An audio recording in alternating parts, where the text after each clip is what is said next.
Hello everyone, welcome on biology village.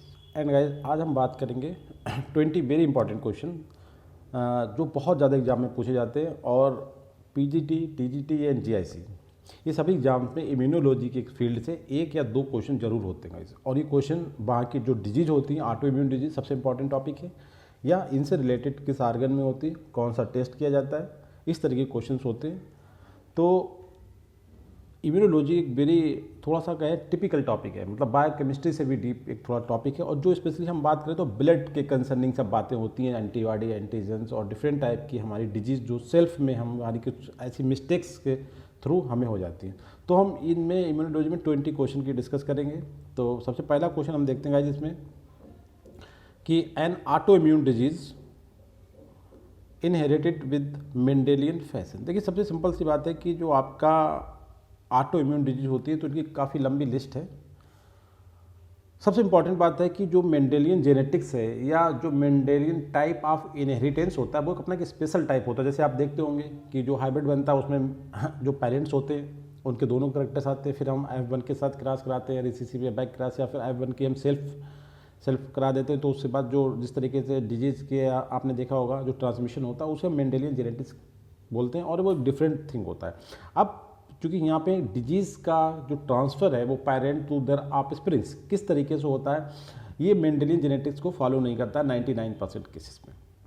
अब एक ऐसी ऑटो इम्यून डिजीज़ का नाम हम आपको बता रहे हैं जो मेंडेलियन फैशन या मेंडेलियन ट्रेंड ऑफ इनहेरिटेंस के पैटर्न पे पेरेंट टू ऑफ स्प्रिंग में मूव करती है। ठीक है, तो बस इतना सा ध्यान रखें। और एक सिंगल ऑटो इम्यून डिजीज है जो मेंडेलियन फैशन या मेंडेलियन ट्रेंड ऑफ इनहेरिटेंस को फॉलो अप करती है। तो उसका जो करेक्ट आंसर है वो आपका है ए।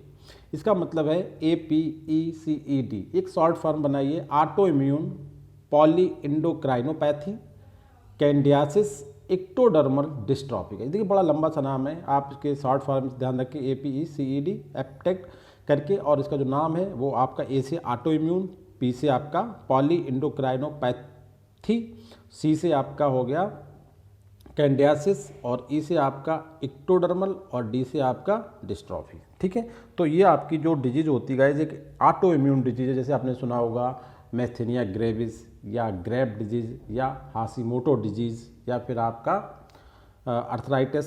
तो इस तरीके की जो डिजीज होती हैं उसमें से एक single one that follow Mendelian fashion of inheritance. Question number second में हम बात करेंगे एपेक्स। देखिए, एक शॉर्ट फॉर्म है डिजीज की, also is an fatal auto immune disease. हमने आल्सो टर्म इसलिए बोला है कि ये भी एक ऑटो इम्यून डिजीज होती है। ऑटो इम्यून का मतलब ये कुछ हमारी मिस्टेक्स से या कुछ हमारी बॉडी में स्वतः मतलब ऐसे कुछ हैपनिंग्स होती है जिसकी वजह से हमारा कोई बॉडी पार्ट्स या हमारे कई सारे बॉडी पार्ट एक दूसरे से इंटरेक्शन को लूज कर देते हैं। As a result of this losing of the interaction कि उन दोनों के जो हार्मोन्स या एंजाइम्स एक दूसरे के सिक्रीशन जो होते हैं वो एक दूसरे को काउंटर करना स्टार्ट कर देते हैं। As a result of that by organ जो होता है हमारा डिस्टर्ब हो जाता है या डिजनरेट हो जाता है, उसे हम ऑटो इम्यून डिजीज बोलते हैं। तो एपेक्स की जो बात कर रहे हैं वो अपने आप में क्या है, एक auto immune disease share common features with naturally occurring mutation in mice called scurfy. देखिए, सिंपल सी बात कह रहा है कि जो माइस होती है उसमें जब नेचुरल म्यूटेशन होता है तो उस नेचुरल म्यूटेशन से जो फीचर्स अपीयर होते हैं उन्हें हमने क्या बोला है, करफे बोला है, करफे। ठीक है, उसकी तरह वो फीचर नज़र आते हैं, सिमिलर होते हैं एपेक्स के जो फीचर्स होते हैं। ठीक है, तो एपेक्स का जो फुल फॉर्म है, एपेक्स का जो मतलब होता है कि क्या होता है इस ऑटो इम्यून डिजीज़ का पूरा नाम का, तो ऑलरेडी हमने ऊपर भी आपको बताया था एपेक्स। अब हम आपको बता रहे हैं एपेक्स का मतलब होता है, देखिए IPEX होता है। तो एपेक्स का मतलब आप समझिए, immune dysfunction poly endocrinopathy enteropathy X linked syndrome. दूसरे में देखिए इम्यून डिसफंक्शन डिसरेगुलेशन। तो आपका जो करेक्ट आंसर है वो आपका है बी। देखिए, एपेक्स का फुल फॉर्म है इम्यून डिसरेगुलेशन, पी का पूरा मतलब इतना समझिए, आई का मतलब इम्यून डिसरेगुलेशन, पी के देखिए पॉली इंडोक्राइनोपैथी, और ई का मतलब इंटेरोपैथी, और एक्स का मतलब एक्स लिंक्ड सिंड्रोम। तो this is the complete form of apex जो कि एक ऑटो इम्यून डिजीज है। और इसके फीचर्स कैसे होते गए, जैसे कि नेचुरल म्यूटेशन होता है माइस में तो उसमें जो फीचर्स अपीयर होते हैं उसकी तरह सिमिलर ये फीचर्स होते हैं। और एपेक्स का फुल फॉर्म होता है immune dysregulation poly endocrinopathy enteropathy X linked syndrome. तो ये दूसरी डिजीज हो गई। एंड नाउ थर्ड क्वेश्चन है AIRE गाइस, देखिए एक का फुल फॉर्म तो होगा, मैं अभी इसका ये नहीं बताना चाह रहा हूँ, बस सिंपल सा आप ये ध्यान रखें, AIRE प्रोटीन होती है, is associated with which auto immune disease, की जो प्रोटीन है AIRE, इस प्रोटीन का कंसर्न किस ऑटो इम्यून डिजीज से होता है गाइस। तो करेक्ट आंसर हमने फिर आपको बता दिया, इसका जो कंसर्न होता है वो जो आपको पहले क्वेश्चन बताई थी APECD। फिर से एक बार हम इसका नाम देख लेंगे, इस क्या होता है, देखिए auto immune poly endocrinopathy कैंडियासिस इक्टोडर्मल dystrophy. ठीक है, इस डिजीज से संबंध होता है एयर प्रोटीन का। ठीक है, एयर प्रोटीन का संबंध किससे होता है ना। क्वेश्चन नंबर 4 में बात करते हैं, in which of the following auto immune disease is associated with DTH। देखिए आपका DTH ये मत समझ लेना जो आजकल चल रहा है DTH, ये DTH का मतलब होता है delayed hyper sensitivity, hyper type sensitivity. ठीक है, हाइपर सेंसिटिविटी का मतलब सिंपल सा गाइस होता है, हम इम्यूनोलॉजी में पूरा चैप्टर पढ़ते हैं, हाइपर सेंसिटिविटी डिफरेंट टाइप की रिएक्शंस होती हैं, first second third and fourth या फिफ्थ 5 होती हैं। तो उसमें से DTH जो आती है वो आपकी 4th टाइप की हाइपर सेंसिटिविटी रिएक्शन है, जिसमें बोला जिसका नाम बोला है delayed hyper type hyper sensitivity. ठीक है, डिलेड टाइप हाइपर सेंसिटिविटी कौन सी टाइप की है, 4 टाइप की, और किस ऑटो इम्यून डिजीज में ये रिएक्शन होती है, बात को समझिए। देखिए ऑटो इम्यून डिजीज एक तरफ हो गई, और ये जो हाइपर सेंसिटिविटी रिएक्शंस होती हैं हमारी बॉडी करती है, hyper sensitivity reaction 1st 2 2nd 3rd 4th 5th तक होती हैं। ठीक है, तो कहने का मतलब 4th वाली जो हाइपर सेंसिटिविटी रिएक्शंस होती हैं वो किस डिजीज का करेक्टर है, grave disease, myasthenia gravis, both Hashimoto disease. एक बात आपको और बता दूंगा, जितने भी क्वेश्चन मैं डिस्कस करूंगा उसमें जो भी ऑप्शंस हैं वो सब ऑटो इम्यून डिजीज के हैं। वो अलग बात है कि करेक्ट कौन सा इनकरेक्ट कौन सा, बट एक बात है कि जितने भी आप इसमें डिजीज दी वो आपने नोट कर लें कि these are all auto immune disease.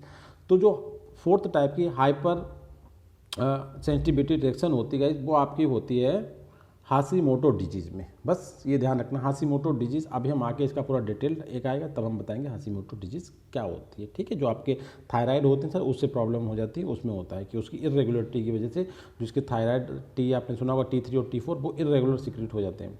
Question number 5 में बात करते हैं, in which of the following auto immune disease is an organ specific and mediated by direct cellular damage. देखिए इस क्वेश्चन का मतलब समझिए, कभी कभी ऐसा होता है या कुछ डिजीज ऐसी होती है जिसमें हमारी बॉडी कई सारे पार्ट एक साथ डैमेज होना स्टार्ट होते हैं, कुछ ऐसी होती हैं कुछ पर्टिकुलर एक स्पेसिफिक आर्गन ही डैमेज होता है, जैसे लिवर डैमेज होना या हार्ट डैमेज होना या हमारे लंग्स डैमेज हो जाए।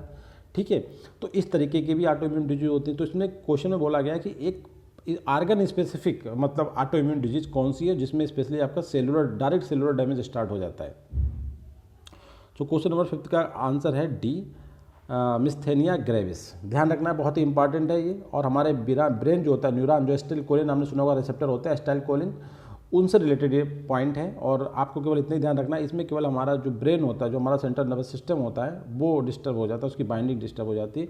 करेक्ट आंसर आपका डी, मिस्थेनिया ग्रेविस जो होता है वो आर्गन स्पेसिफिक टाइप की एक ऑटो इम्यून डिजीज। जबकि हाशिमोटो, ऑटो इम्यून एनीमियाज और गुड पास्टर डिजीज, इसमें आपका देख सकते हैं। देखिए हाशिमोटो उन्होंने बताया ना थायराइड अफेक्टेड होती है, ऑटो इम्यून एनीमिया आप समझ सकते हैं ये क्या होता है, एक ड्रग इंड्यूस्ड या 3 टाइप की होती है। देखिए परनीसियस होती है, हेमोलिटिक होती है और ड्रग। खैर हम ये क्वेश्चन अभी आगे डिस्क्राइब करेंगे, केवल यहाँ पे आंसर देखिए कि organ specific auto immune disease कौन सी होती है, वो आपकी मिस्थेनिया ग्रेविस होती है। आपको इतना ध्यान रखना है केवल। नाउ क्वेश्चन नंबर 6 में बात करते हैं। देखिए इसी पूरी डिजीज पे हमने क्वेश्चन बना दिया आपके लिए, आपको पूरा क्लियर हो जाए मिस्थेनिया ग्रेविस के बारे में कौन सा स्टेटमेंट ठीक है। पहला पॉइंट है, it is a prototype auto immune disease. Prototype का मतलब बेसिक टाइप, जो सबसे मतलब एक बहुत ही बेसिक एक पर्टिकुलर आर्गन की जो फंक्शनलिटी होती है उसमें ऐसा डिस्टर्बेंस होता है कि उसमें कुछ ऐसी एंटीबॉडी निकलने लगती है कि वो उसी को खाना शुरू कर देती हैं, उस आर्गन को खाना शुरू कर देती हैं, डैमेज करना शुरू कर देती है। ठीक है, दूसरा पॉइंट है, it is due to blocking of antibody with acetylcholine receptor on motor end plates of muscle. जो हमारी मसल्स होती हैं ठीक है, उनके ऊपर आपके जो एसिटाइलकोलिन होता है, एक न्यूरोट्रांसमीटर होता है, इसकी जो रिसेप्टर प्रेजेंट होते हैं उनसे एंटीबॉडी की बाइंडिंग होती है। ये बाइंडिंग जो होता है उसे ब्लॉक हो जाती है, बाइंडिंग नहीं हो पाती। As a result of that क्या होता है कि जो हमारी मसल्स का जो मूवमेंट होता है बॉडी में, जैसे हम खाना चबा रहे हैं तो वो भी नहीं चबा पाएंगे, जो हमारा मुंह लिप्स ऊपर नीचे हो रहा है, ठीक है, हमारी टंग चल रही है, तो ये सब बंद हो जाएगा। तो ये मिस्थेनिया ग्रेविस में होता है। और आपका it is characterise with progressive बिगिंग ऑफ स्केलेटल मसल, हमारी जो स्केलेटल मसल्स है ना वो उनमें कमजोरी आ जाएगी, एक वो हल्के हल्के खत्म होना, डैमेज होना शुरू हो जाएंगे, मतलब न्यूरोमस्कुलर डिसऑर्डर है ये मिस्थेनिया ग्रेविस, जिसमें हमारी ड्रूपिंग आईलिड्स आप पलके में उठाने में हमें तकलीफ होगी, मतलब ड्रूपिंग आईलिड्स हो जाएगी, इम्पेयरमेंट ऑफ ईटिंग, हमें खाने में तकलीफ होगी, एंड स्नर्लिंग का मतलब होता है कॉर्नर्स ऑफ माउथ, हम माउथ के जो लिप्स है मतलब ये हमारे मतलब अनकंट्रोल्ड हो जाएंगे, हमें हमारा इनके ऊपर कंट्रोल खत्म हो जाएगा। ये सभी फीचर जो होते हैं आपके मिस्थेनिया ग्रेविस में आपको देखने को मिलते हैं। ठीक है, नाउ क्वेश्चन नंबर 7 बात करते हैं कि ग्रेव डिजीज़ जो कि एक ऑटो इम्यून, देखिए मिस्थेनिया ग्रेविस अलग है और ग्रेव डिजीज़ अलग है। अब ग्रेव डिजीज़ की बात करें तो सिंपल सा क्वेश्चन होता है Graves disease an auto immune disease which statement is related to this syndrome. अब पूरी बात बता दी हमने कि 7 का जो आंसर है वो आपका ई सही है, मतलब आपका एक ऑटो इम्यून डिजीज, इसके बारे में कौन कौन से बातें जो हैं वो सही है देखते हैं। देखिए सबसे इंपॉर्टेंट आपको एक इन्फॉर्मेशन ये मिलेगी ग्रेव डिजीज कैसी ऑटो इम्यून डिजीज। क्वेश्चन को पढ़िए, क्वेश्चन में बहुत सारी इन्फॉर्मेशन है कि सबसे पहले आपको जो इन्फॉर्मेशन मिली है कि ग्रेव डिजीज कैसी गई, ऑटो इम्यून डिजीज है, मिस्थेनिया ग्रेविस कैसी थी, हाशिमोटो कैसी थी, वो भी आपकी यही थी ऑटो इम्यून डिजीज। अब इस डिजीज़ के बारे में कुछ फैक्ट हैं, देखिए it is due to stimulation of antibody, खुद की एंटीबॉडी इतनी ज़्यादा स्टिमुलेट हो जाती है कि वो अपने ही बॉडी पार्ट को खाना शुरू कर देती है। ठीक है, अब कौन सा बॉडी पार्ट ये सब आगे बताऊंगा। It is due to over stimulation of thyroid hormone, thyroid hormone का ओवर स्टिमुलेशन हो जाता है। ठीक है, एक तो थायराइड हार्मोन आपको पता है क्या, मेटाबॉलिक को रेगुलेशन करते हैं। उसको third it involves adenylate cyclase enzymes, देखिए ये एंजाइम, ये हार्मोन जो होते हैं इनका रेगुलेशन होता है, एक एंजाइम होता है एडिनेट साइक्लेज, इसका regulation it involves the adenylate cyclase enzyme, मतलब इस ग्रेव डिजीज में आपका एडिनेट साइक्लेज एंजाइम भी इन्वॉल्व होता है। इसके बाद डी ऑप्शन है thyroid stimulating hormone of the pituitary also involve this disease. अच्छा, पिट्यूटरी ग्लैंड जो होती है उसका जो हार्मोन होता है आपने सुना होगा TSH, थायराइड स्टिमुलेटिंग हार्मोन। यह हार्मोन जो होता है इसका जो होता है इतना ज़्यादा सिक्रीशन स्टार्ट हो जाता है कि थायराइड ग्लैंड के जो हार्मोन होते हैं वो बहुत सिक्रीट होंगे, क्योंकि ये इरेगुलर हुआ, ये इरेगुलर हुआ, थायराइड वाला भी इरेगुलर हो जाएगा। अब थायराइड का जो कनेक्शन होता है वो एडिनेट साइक्लेट से होता है, जब उनका सिक्रीशन इतना ज़्यादा हो जाएगा तो कि एडिनेट साइक्लेट एंजाइम उनसे जो उनका संबंध था आपस में इंटरेक्शन था वो डिस्टर्ब हो जाएगा। As a result of that कि इनसे रिलेटेड जो एंटीबॉडीज होती हैं वो खुद इन ग्लैंड को डैमेज कर देंगे। As a result of that क्या होगा कि आपको ग्रेव डिजीज़ के सिम्टम्स क्लियर हो जाएंगे, अपीयर हो जाएगी। अब देखिए यहाँ पे एक कन्फ्यूजन ना हो आपका एग्जाम में, ग्रेव डिजीज़ और मिस्थेनिया ग्रेविस उनमें क्या डिफरेंस है। देखिए मिस्थेनिया ग्रेविस जो होती है अनदर ऑटो इम्यून डिजीज़ है और it is blocking of auto antibody जो होती है उनकी ब्लॉकिंग से होती है। और आपका ये जो आप देख रहे हैं ग्रेव डिजीज़, इसमें आप क्या देख रहे हैं, इसमें हार्मोनल पॉइंट्स हैं। ठीक है, इसमें आपकी उसमें ब्लॉकिंग होती है, इसमें एंटीबॉडी। देखिए इनका मतलब क्या होता है, ऑटो इम्यून डिजीज़ का मतलब हुआ एंटीबॉडीज़, ये पहले ध्यान रखें, एंटीबॉडीज़ का डिस्टर्बेंस। अब वो चाहे वो ब्लॉकिंग उनकी किसी बंद हो जाए या फिर उनका सिक्रीशन कम हो जाए या फिर उनका सिक्रीशन ज़्यादा हो जाए, तो हमारा पूरा कंक्लूजन जाके एंटीबॉडी पे ही रुकना है। तो आपने देखा इस डिजीज़ में क्या होता है, थायराइड हार्मोन का ओवर स्टिमुलेशन होता है, फिर वो एडिनेट साइक्लेज को डिस्टर्ब कर देते हैं। और ये दोनों डिस्टर्ब क्यों होते हैं, क्योंकि जो थायराइड ग्लैंड से पिट्यूटरी ग्लैंड से जो हमारे हार्मोन निकलते हैं जिनका नाम होता है TSH, थायराइड स्टिमुलेटिंग हार्मोन, ये हार्मोन पहले डिस्टर्ब होते हैं। ठीक है, फिर वो आपके थायराइड और आपके एडिनल साइक्लेज को डिस्टर्ब कर देते हैं। As a result of that हमें जो प्रॉब्लम्स होती है वो उसे ग्रेव डिजीज़ कहा जाता है। जबकि मिस्थेनिया ग्रेविस में क्या होता है, एंटीबॉडीज़ की एसिटाइलकोलिन रिसेप्टर के साथ जो मसल्स पे बाइंडिंग होती है वो बाइंडिंग जो होती है ब्लॉक हो जाती है, उसके बाद मिस्थेनिया ग्रेविस हो जाता है। जबकि ग्रेव डिजीज़ आपका हार्मोनल डिसबैलेंस को रिप्रेजेंट करता है। क्वेश्चन नंबर 8 में बात करते हैं, देखिए फिर से एक बार, myasthenia gravis disease and autoimmune disease it is. देखिए ऑटो इम्यून के साथ ही कौन से पार्ट में होती है, तो ये आपकी होती है न्यूरोमस्कुलर डिसऑर्डर। मस्कुलर का मतलब जहाँ पे आता है मसल्स, और कौन सी मसल गाइस यहाँ पे, स्केलेटल मसल। ठीक है, स्केलेटल मसल के जो रिसेप्टर प्रेजेंट होते हैं एसिटाइलकोलिन के, उनका एंटीबॉडी के साथ जो होता है बाइंडिंग जो होती है वो खत्म हो जाती है। As a result of that आपको मिस्थेनिया ग्रेविस टाइप की डिजीज हो जाएगी, जो कि एक ऑटो इम्यून के साथ न्यूरोमस्कुलर है, क्योंकि मसल्स का मतलब मस्कुलर है। क्वेश्चन नंबर 8 में हम बात करते हैं systematic auto immune disease attack many tissues include. देखिए सिस्टेमेटिक जो ऑटो इम्यून डिजीज होती है उनका मतलब क्या होता है, एक क्वेश्चन में आपको आंसर मिल गया कि सिस्टेमेटिक ऑटो इम्यून डिजीज होती हैं वो एक से अधिक टिश्यूज को डैमेज करती हैं। उनका मतलब वो सिस्टेमेटिक एक के बाद आर्गन्स को वो डैमेज करती चली जाएंगी। तो इसमें आपकी जो सिस्टेमेटिक ऑटो इम्यून डिजीज है, देखिए वो आर्गन स्पेसिफिक कौन सी थी, मिस्थेनिया ग्रेविस और ग्रेव डिजीज, ये सब आपकी कौन सी थी, आर्गन स्पेसिफिक थी। अब हम बता रहे हैं सिस्टेमेटिक ऑटो इम्यून डिजीज कौन सी हैं। देखो करेक्ट आंसर यहाँ पे पहले आप समझ लो 9 का D। ठीक, अब इसका मतलब हुआ कि सिस्टेमिक ल्यूपस एर्थोमेटस, इसका मतलब इसे हम शॉर्ट फॉर्म बोलते हैं SLE, सिस्टेमिक ल्यूपस एरिथोमेटस, SLE जो डिजीज होती है वो आपकी कैसी है, सिस्टमेटिक ऑटोइम्यून डिजीज। दूसरा है मल्टीपल स्क्लेरोसिस, आपने देखा होगा बहुत ही कॉमन केस है, कई सारे वीडियोज़ हैं इस पर कि जो इंडिविजुअल्स होते हैं, जो पेशेंट होता है वो अपने बेड पड़ा रहता है, उसकी डेथ नहीं होती मगर उसके जो ऑर्गन्स होते हैं वो हल्के हल्के सब खत्म होते हैं, ठीक है, जबकि उसका ब्रेन वाली होती है, ठीक है, न्यूरोमस्कुलर। आप जैसे हमने बताई थी मैस्टीनिया ग्रेविस, ये आपकी कैसी है, ये मल्टीपल स्क्लेरोसिस जो होती है वो आपकी, इसमें जो आपके न्यूरॉन्स होते हैं उनकी जो बेसमेंट मेम्ब्रेन्स होती हैं सोइलिंग्स आ जाती है उन पे, माइलिन जो सीथ होती है उस पे वो हो जाता है। इसके अलावा रूमेटॉइड अर्थराइटिस, जो जॉइंट्स में हमारा जो एक्सक्रीटरी सिस्टम होता है, जो यूरिक एसिड जो हमारा न्यूक्लिक एसिड मेटाबॉलिज्म होता है, नाइट्रोजन मेटाबॉलिज्म होता है, उसमें जो यूरिक एसिड निकलता है वो निकलता नहीं हमारी बॉडी से, फिर वो नीडल साइड क्रिस्टल में डिपॉजिट हो जाता है हमारे जॉइंट्स पे, ठीक है, क्योंकि प्रॉब्लम होना है तो उसी को हम कहते हैं रूमेटॉइड अर्थराइटिस बोलते हैं, जॉइंट्स पर निकलना है। जबकि मल्टीपल स्क्लेरोसिस हमारे सेंट्रल नर्वस सिस्टम से रिलेटेड होती है और सिस्टेमिक ल्यूपस अर्थराइटिस हमारी ब्लड RBC से रिलेटेड होती है, जैसा कि नाम से आपको क्लियर हो रहा है। अब उनके बाद हम बताते हैं कि तीनों ही डिजीज जो है वो आपकी सिस्टेमेटिक ऑटोइम्यून डिजीज होती हैं, ठीक है, आप ध्यान रख लें, systemic lupus erythematosus, multiple sclerosis and rheumatoid arthritis, these are 3 systematic autoimmune disease. Correct answer D. Question number 10 में हम बात करते हैं multiple sclerosis concern with which part given below. देखो जैसा नाम हो रहा है मल्टीपल स्क्लेरोसिस, इसका जो मेन कंसर्न होता है वो सेंट्रल नर्वस सिस्टम से होता है, सेंट्रल नर्वस सिस्टम से होता है। आपको पता है ब्रेन से कौन कौन से हमारे सिस्टम कनेक्शन होते हैं, वो सब सिस्टम हल्के हल्के डैमेज हो जाते हैं या उनका बॉडी से हमारे कनेक्शन टूटता रहता है, ठीक है। या हम ऐसे कह सकते हैं न्यूरोलॉजिकल डिसेबिलिटी है ये, तब भी आपका आंसर ठीक हो जाएगा। न्यूरोलॉजिकल डिसेबिलिटी है जिसका नाम है multiple sclerosis, central nervous system से कंसर्न है।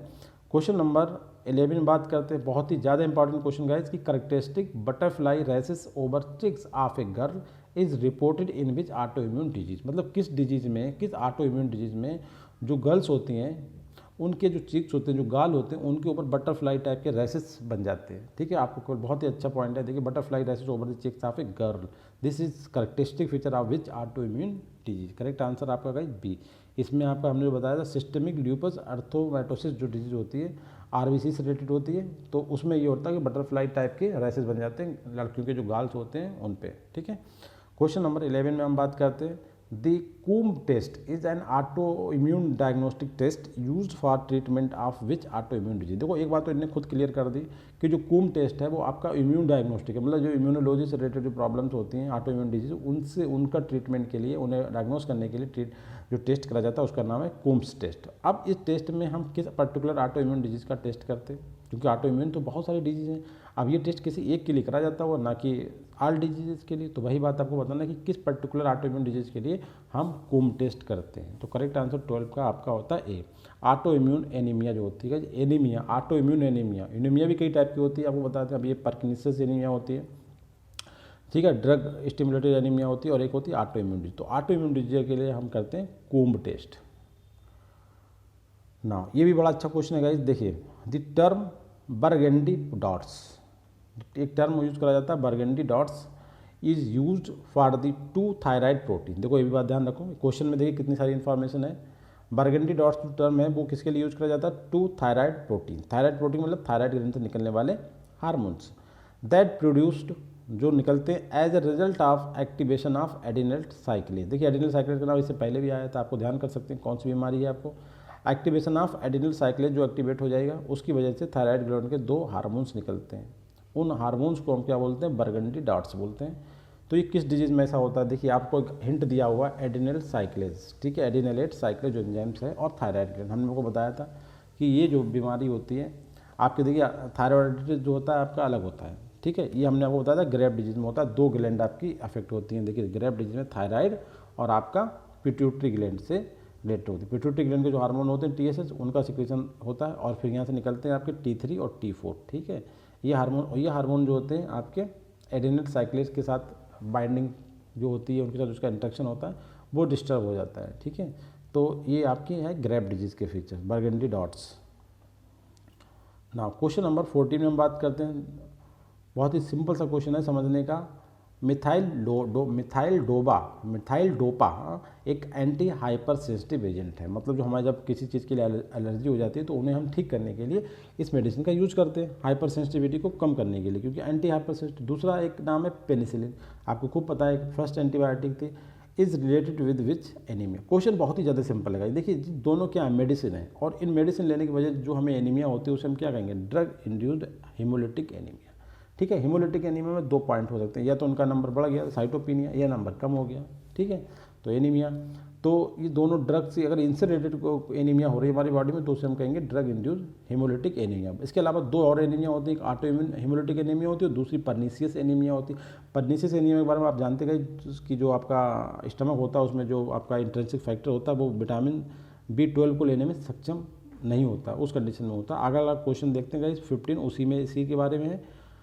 क्वेश्चन नंबर 15 में देखते हैं कि इंट्रिंसिक फैक्टर कहाँ पाया जाता है गाइस, हमारे जो इंटरनल प्रोटीन, एक इंटेस्टाइनल प्रोटीन है, मतलब गैस्ट्रिक पैराइटल सेल जो हमारे स्टमक में प्रेजेंट होती हैं उनसे ये उन पे फैक्टर का मतलब कोई केमिकल, कोई हार्मोन एंजाइम की फॉर्म में होने वाला सब्सटेंस, बस और कुछ नहीं। इंट्रिंसिक फैक्टर इसका काम क्या, फैसिलिटेट करता है अपटेक ऑफ विटामिन B12। ये विटामिन B12 के अपटेक को रेगुलेट करता है नॉर्मल कंडीशन में फ्रॉम स्मॉल इंटेस्टाइन से। ओके, अब देखिए आगे होता क्या है, ऑटो एंटीबॉडी, एक ऑटो एंटीबॉडी हमारी बॉडी में खुद जो जनरेट होने वाली antibody binds with this factor, एक सेल्फ एंटीबॉडी जो हमारी बॉडी में सिक्रेट होती है वो इस फैक्टर से बाइंडिंग करती है, और उसके बाद क्या होता है, एक टाइप का एनीमिया हो जाता है। उसे हम कौन सा एनीमिया बोलते हैं, तो देखिए सिंपल सा करेक्ट आंसर क्या, 15 का C, पर्नीशियस एनीमिया। जब हमारी बॉडी विटामिन B12 जिसे हम साइनोकोबालामिन बोलते हैं, इस विटामिन को इंटेस्टाइन में एब्जॉर्ब करने में असक्षम हो जाती है, इनकैपेबल हो जाती है ड्यू टू दी एक एंटीबॉडी होती है जो intrinsic factor that are responsible for the absorption of this vitamin in our body, वो उसे ब्लॉक कर देता है। एंटीबॉडी क्या करती है, इंट्रिंसिक फैक्टर से बाइंड करके इस उसकी जो क्वालिटी होती है कि वो विटामिन B12 को इंटेस्टाइन में एब्जॉर्ब करता है वो रोक देती है, और उसके बाद जो हमें जो एनीमिया होती है, क्योंकि विटामिन B12 क्या है, साइनोकोबालामिन में क्या होता है, आयरन होता है। आयरन किस लिए होता है, ब्लड फॉर्मेशन के लिए, तभी ये हमारी बॉडी में नहीं पहुंच पाएगा और रिजल्ट ऑफ दैट हमें एनीमिया हो जाएगी। तो इस एनीमिया को हम क्या बोलेंगे, पर्नीशियस एनीमिया बोलेंगे। अब हम बात करेंगे क्वेश्चन नंबर 16 में, देखते हैं, काफ़ी इंपॉर्टेंट क्वेश्चन है। The basement membrane of kidney glomeruli. देखो किडनी की सेल कौन सी होती है, नेफ्रॉन, ठीक है, और एल्वुलाई ऑफ लंग्स, दूसरा पॉइंट है, लंग्स और किडनी 2 ऑर्गन्स हमारे जो हैं, इनकी जो मेम्ब्रेन्स होती हैं उन पे जो मेम्ब्रेन पाई जाती है उन्हें हम क्या बोलते हैं, बेसमेंट मेम्ब्रेन। ठीक है, ये जो होती है दोनों मेम्ब्रेन अफेक्टेड का मतलब मेम्ब्रेन क्या अफेक्ट हो, इन्फ्लेम्ड हो जाती है, मतलब सोइल्ड हो जाती है, मोटी हो जाती है, under which auto immune disease. बहुत ही सिंपल सा क्वेश्चन है कि किस ऑटो इम्यून डिजीज में किडनी की और एल्वुलाई मतलब लंग्स की जो आपकी बेसमेंट मेम्ब्रेन्स होती हैं वो फूल जाती है, सोइल्ड हो जाती हैं। तो आपका इसमें आपको बताना पड़ेगा this disease is very common disease, और इसका आंसर है गुड पास्चर सिंड्रोम। देखो इसका आइडिया ऐसे भी कर सकते हो, देखो पास्चर का मतलब क्या होता है, आपने देखा ना, जब हम घास के मैदान बनाते हैं, मतलब घास लगाओ तो उसे बोलते हैं पास्चर। तो उससे क्या, बेसमेंट मेम्ब्रेन का मतलब क्या हुआ कि सबके ऊपर एक कवरिंग, मतलब पूरा कवर किया हुआ। तो इससे भी आइडिया कर सकते हो, गुड पास्चर सिंड्रोम बोलते हैं इसे। इसमें जो आपकी किडनी और लंग्स की जो मेम्ब्रेन्स होती हैं वो सोल्ड हो जाती है। क्वेश्चन नंबर 17 में बात करते हैं, काफ़ी अच्छा क्वेश्चन है, और आपने जो डिजीज पढ़ी है उन्हीं के बारे में बस एक क्वेश्चन घूम घूम के आपको वही मतलब बता रहे हैं, राउंड करके। देखिए पहला क्वेश्चन सुने था 17 में, cerebro spinal fluid. Cerebro spinal fluid क्या होता है, हमारे जो ब्रेन में पाया जाता है, जैसे हम कहते हैं ना ब्रेन का, दिमाग का पानी पी लिया, ऐसा बोलते हैं हम लोग। Cerebrospinal fluid in patient of which auto immune disease या autoimmune syndrome having activated T lymphocyte which infiltrate का मतलब हुआ किसी चीज़ को डैमेज करना स्टार्ट कर दें, इनकी मतलब नेगेटिव पॉइंट है इनफिल्ट्रेट द ब्रेन टिश्यू, मतलब इनफिल्ट्रेट कर देते हैं ब्रेन टिश्यू को। देखो सेरिब्रो स्पाइनल फ्लूइड जो होता है एक ऐसी बीमारी होती है ऑटो इम्यून, उसका हमें नाम बताना है क्वेश्चन में। उस बीमारी में होता क्या है, उस सिंड्रोम में कि जो T लिम्फोसाइट होती है वो एक्टिवेट हो जाती है, कहाँ वाले, जो सेरिब्रो स्पाइनल फ्लूइड में पाई जा रही है। उसका रिजल्ट क्या होता है, वो हमारे ब्रेन टिश्यू को डैमेज करना स्टार्ट कर देती है, और उसका रिजल्ट होता है कि हमारा जो ब्रेन टिश्यू होता है, जो माइलिन शीथ होती है न्यूरॉन के ऊपर, वो कैसी हो जाती है, वो सोइल्ड हो जाती है। ठीक है, तो ये कौन सी बीमारी का नाम है, तो ये आपका सिंपल हमने बताया ना, सेंट्रल नर्वस सिस्टम की बीमारी कौन सी बताई थी आपको, मल्टीपल स्क्लेरोसिस। ये मल्टीपल स्क्लेरोसिस का एक पॉइंट है, बस इतनी सी बात है इसमें, आप पूरी डिजीज समझ। क्वेश्चन नंबर 18 में देखते हैं, in which are the following disease is paired with correct are concern factor. देखो इसमें बड़ा इंपॉर्टेंट बात है, 4 क्वेश्चन के जगह पे एक क्वेश्चन हमने बनाया है कि एक तरफ फैक्टर दे दिए और दूसरी तरफ डिजीज का नाम दिया है। सब ऑटो इम्यून डिजीज है। जैसे आपने देखा र्यूमेटॉइड आर्थराइटिस जो होती है, आर्थराइटिस का मतलब होता है जो गांठें या जोड़ हमारे जो होते हैं वो डिस्टर्ब हो जाते हैं। तो इस बीमारी में क्या होता है, प्रोटियोग्लाइकेन जो होता है, जो कनेक्टिव टिश्यूज़ का होता है, वो अफेक्टेड होता है। कनेक्टिव टिश्यू पे जो केमिकल होता है जिसका नाम होता है प्रोटियोग्लाइकेंस, वो अफेक्टेड होता है। तो हमें प्रॉब्लम कौन सी होती है, र्यूमेटॉइड आर्थराइटिस। दूसरा होता है मिस्थेनिया ग्रेविस। इसमें देखना आपने कि जो मिस्थेनिया ग्रेविस में आपने क्या दिखाया था गाइस, कि जो हमारी स्केलेटल मसल्स होती हैं उन पे एसिटाइल कोलिन के रिसेप्टर प्रेजेंट होते हैं और उन एसिटाइल कोलिन से एंटीबॉडी बाइंड करती है, मगर वो बाइंडिंग जब डिस्टर्ब हो जाती है तो उसी को हम बोलते हैं मिस्थेनिया ग्रेविस। ओके, थर्ड डिजीज़ है आपकी हाशिमोटो डिजीज़। हाशिमोटो को हमने नाम बताया था कि थायराइड ग्लैंड से रिलेटेड ये डिजीज़ है, और इसमें जो उनके जो प्रोटीन्स होती हैं, जो उनके एंजाइम्स होते हैं T3 और T4 जिसे बोलते हैं थायरॉक्सिन और थायरोग्लोबिन, उनकी वजह से होता है। तो हाशिमोटो डिजीज़ का जो मतलब होता है वो थायरोग्लोबिन से होता है, बिल्कुल सही करेक्शन है। एंड मल्टीपल स्क्लेरोसिस, अभी हमने बताया कि आपका सेंट्रल नर्वस सिस्टम में जो ब्रेन को कंट्रोल करने वाली, ब्रेन को कवर करने वाली सीथ होती है, जिसे माइलिन सीथ बोलते हैं, वो सोल्ड हो जाती है, मतलब माइलिन बेसिक प्रोटीन होती है उसकी वजह से। तो ये बिल्कुल सभी डिजीज जो है अपने करेक्ट मतलब फैक्टर से एसोसिएट हैं, तो यहाँ पे करेक्ट आंसर होता है। क्वेश्चन नंबर 19 में हम बात कर लेते हैं, which fact is true about the gouty arthritis. देखिए रूमेटॉइड अर्थराइटिस और गाउटरी अर्थराइटिस दो डिजीज हुआ है। गाउट का मतलब आपने सुना बीमारी होती है गाउट। गाउट का मतलब होता है कि जो हमारी बॉडी में मेटाबॉलिज्म हो रहा है डिफरेंट केमिकल के, जैसे प्रोटीन का और यार नाइट्रोजन प्रोटीन और न्यूक्लिक एसिड की बात करें तो एक ही बात आ गई। कार्बोहाइड्रेट का करें, मिनरल्स का करें, लिपिड्स का करें तो दूसरी बात हो गई। तो जो हमारी बॉडी में जो न्यूट्रिएंट्स होते हैं, मतलब जो हमारी बॉडी में मतलब डिफरेंट टाइप के जो एक्सक्रीटरी प्रोडक्ट होते हैं वो बाहर ना निकल के हमारी बॉडी पे इकट्ठे हो जाते हैं। गाउट में क्या होता है, हमारा जोड़ों पे यूरिक एसिड इकट्ठा हो जाता है, बस सिंपल सा उसे हम गाउट बोलते हैं, ठीक है, गठिया। अब उसी का दूसरा नाम है गाउट अर्थराइटिस। तो गाउटरी अर्थराइटिस का मतलब समझिएगा, इसमें जो हमारे यूरिक एसिड होता है, न्यूक्लिक एसिड मेटाबॉलिज्म जो हमारी बॉडी में होता है, उस न्यूक्लिक एसिड मेटाबॉलिज्म के बाद हम वो क्रिस्टल जो बने उसके वो बाहर ना निकल के बल्कि वो निडल शेप्ड फॉर्म में कन्वर्ट हो जाए। बिल्कुल सही बात है, इस डिजीज में ऐसा होता है, निडल शेप्ड। दूसरा पॉइंट है, it is result of irregularities in metabolism of nitrogen. Nitrogen का मतलब है यूरिक एसिड, यूरिक एसिड का मतलब आपका एक बेस्ट प्रोडक्ट। इसके मेटाबॉलिज्म में जो इरेगुलरिटीज होती हैं उसकी वजह से भी प्रॉब्लम होती है। बिल्कुल सही बात है गाइस, ये भी सही है। तीसरा पॉइंट है बोथ, कि दोनों, या D none of the guys. तो ये दोनों ही पॉइंट बहुत ज़्यादा रिलीवेंट है गाउटरी अर्थराइटिस है, कि इसमें जो आपके क्रिस्टल्स होते हैं यूरेट के वो निडल शेप होते हैं। दूसरा पॉइंट है कि जो आपका न्यूरिक एसिड का जो मेटाबॉलिज्म होता है उसमें इरेगुलरिटीज की वजह से ये प्रॉब्लम होती है। करेक्ट आंसर आपका सी। अब हम बात करते हैं क्वेश्चन नंबर 20 में, इंसुलिटिस। देखिए इंसुलिटिस का मतलब समझिएगा, देखिए कोई भी टर्म ऐसे नहीं दिया जा सकता। इंसुलिन हमारा हार्मोन होता है, आपको खूब पता है, जब ब्लड में ग्लूकोज बढ़ जाता है तो उस ग्लूकोज को वो निकाल के ग्लाइकोज में डिपॉजिट करके रख लेता है। इसका मतलब हुआ कि डायबिटीज़ को कंट्रोल करने वाला या डायबिटीज़ से बचाने वाला सबसे इंपॉर्टेंट हार्मोन कौन सा है, ग्लूकागॉन, ठीक है, सॉरी इंसुलिन और ग्लूकागॉन। तो हम यहाँ पे इंसुलिटिस की बात करें तो हम इंसुलिन की बात करेंगे।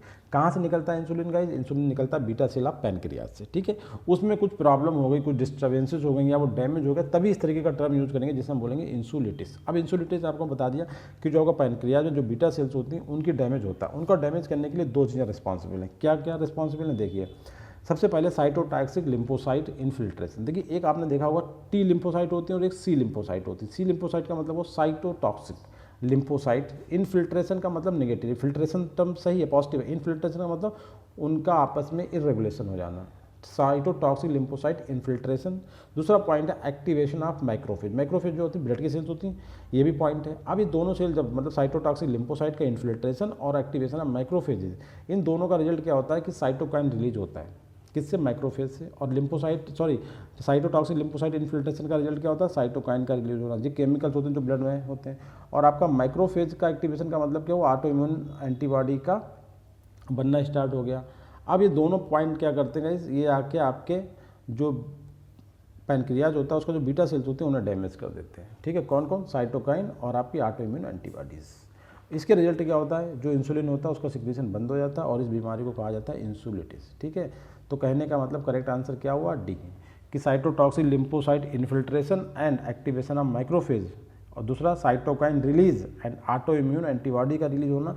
ये तीनों फैक्टर गाइज आपके इंसुलिटिस नाम की प्रॉब्लम से रिलेटेड है, जो कि एक ऑटो इम्यून डिजीज़ है। तो इस तरीके से गाइज आपने देखा ये 20 वेरी इंपॉर्टेंट क्वेश्चन है, इन्हें ध्यान से पढ़ें। इनमें बहुत सारे क्वेश्चंस के अंदर बातें लिखी हैं, उन्हें ध्यान कर लें। और जितने भी मैंने ऑप्शन रखे गाइज, जितनी भी डिजीज़ का जिक्र इसमें किया है वो सभी आपकी ऑटो इम्यून डिजीज़ हैं। एंड सिस्टमिक हमने जो ऑटो इम्यून डिजीज उन्हें ध्यान रख लें और सिंपल ऑटो इम्यून डिजीज़ को ध्यान रख लें, ठीक है। और ये जो टर्म्स हैं 20 क्वेश्चन, इसके बाद मैं अभी एक सेट और बनाऊंगा, सेट बी बोलेंगे जैसे, और वो भी ऑटो इम्यून से रिलेटेड होगा। तो करेक्ट आंसर आपका इन सभी क्वेश्चन में मैंने बता दिया, नीचे भी अटैच कर दिया।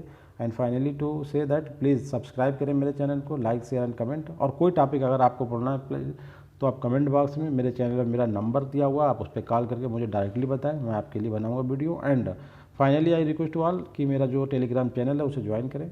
Thank you very much guys.